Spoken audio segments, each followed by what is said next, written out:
about the magics of 11 in mathematics.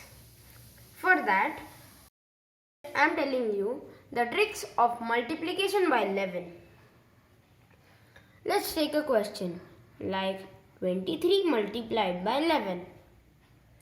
For multiplying this is a very simple process. You need to take this number and then this last number will be our last itself.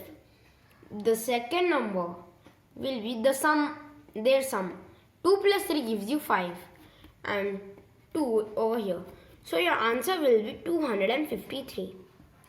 But in some cases you will get some questions like 69 into 11. I'll tell you what to do in this case. We'll write the same number and then the 9 will be our last digit. Now we'll take the number's sum. It's 15. So there is no need to worry. We need to take a carry and take this 6 over here. 6 plus 1 gives you 7.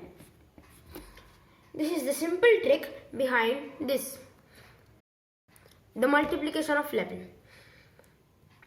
Thanks for watching. Be liking, be sharing, be subscribing. Manimanthan Konda.